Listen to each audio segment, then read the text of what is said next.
Hello, today I'm going to talk about joins because I had a question about how to join an element to another using the picots, and so I decided to answer that question. I do have an older video that shows how to make joins, but it is one of the older ones that no longer has annotations and I do not talk on it, so I thought it would be a good opportunity to remake it. So I'm starting with a small ring and we're going to join another ring to it. The two joins I'm going to discuss in this video are the up join and the down join, and for both of these joins the core thread still slides within the stitches, and I'm going to show you what I mean. So we're going to make another small ring. They are rings of 3 picots separated by 3 stitches, and I'm working with size 10 thread today. Hopefully it's a little bit more visible than the usual size 20 that I normally use. So I've made my first 3 stitches and I now want to join to the previous ring with the picot.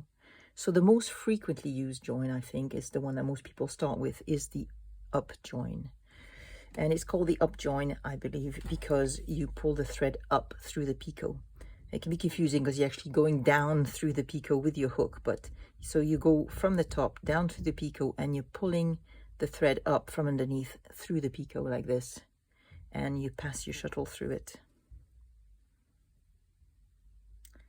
And in my case, I normally count the join as the first half of the next stitch. Some people do not count the join at all, and so they would start again with the first half of a double stitch, but I carry on with the second half of a double stitch. And that is because, from my point of view, if you do not count the join, but you have several joins on a ring, you would add a lot of extra material into your ring because you'd have lots of extra, it's like one more leg, you know, going through the join makes an extra leg.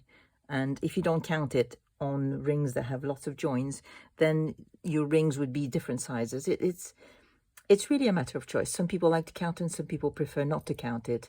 I count the join as the first half of my next stitch.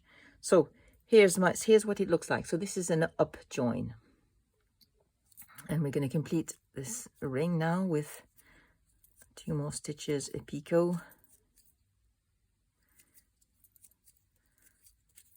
3 more stitches and a picot, and close the ring.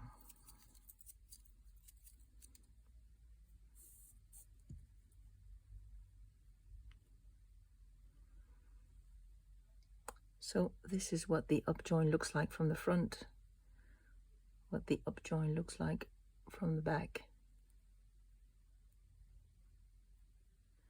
And now I'm going to show you the down join. If you're working front side, back side tatting, if you've heard of this expression, it means you reverse your stitches whether you're working from the front. So if you're working from the front of your work, you always start with the first half, but if you're working from the back, when you're reversing work to make your chains, for example, you would start with the second half of a stitch, so that from the front it would always look like you're starting with the first half. I hope that's not too confusing. Maybe I should make a video specifically on front side, back side tatting, but for now we'll just concentrate on the joints. So I'm going to make another 3 stitches to make another ring, 2, 3, and a down join. You'd have to put this is the working thread, actually, your core thread is here, which is sliding through your stitches. That's the working thread that's around your hand. You'd have to put it on top of your work because you're going to go from underneath and then you're going to pull the thread down through the picot. That's why it's called a down join. Pass your shuttle through it as before. And again, I am completing with the second half of a double stitch because I am counting the join as the first half of my double stitch. Some people prefer using the down join because it looks a little bit more like a complete stitch from the front. I'll show you them up close in a second. I'll just complete this ring. So 3 stitches, 1 picot, 3 stitches,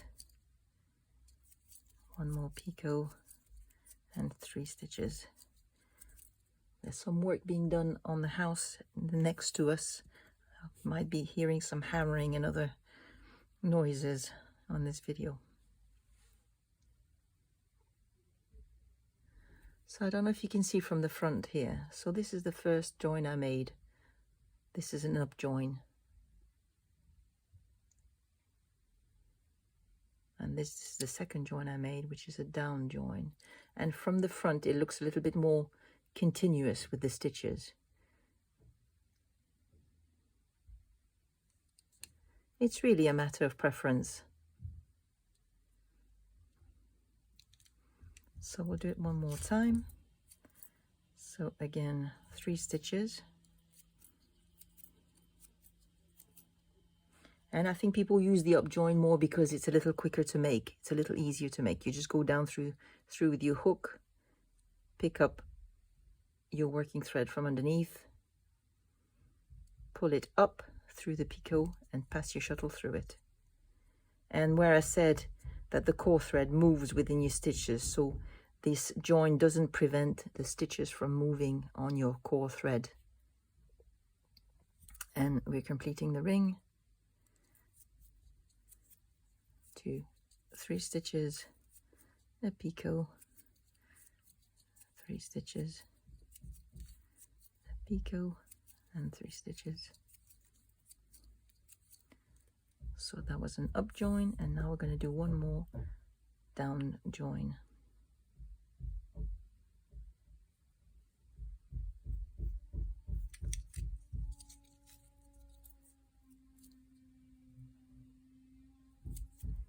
Three stitches to start. And if we're making the down join, we're putting our working thread on top of the work.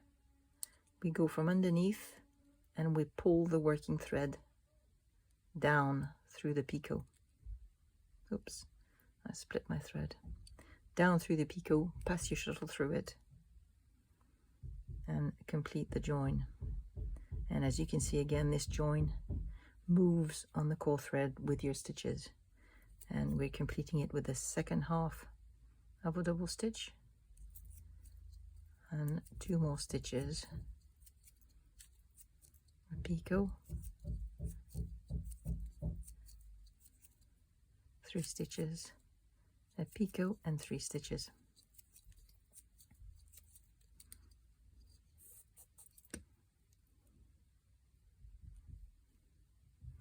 So here they are, the up join and the down join, and how to make them. I hope it's useful. See you next time. Bye-bye.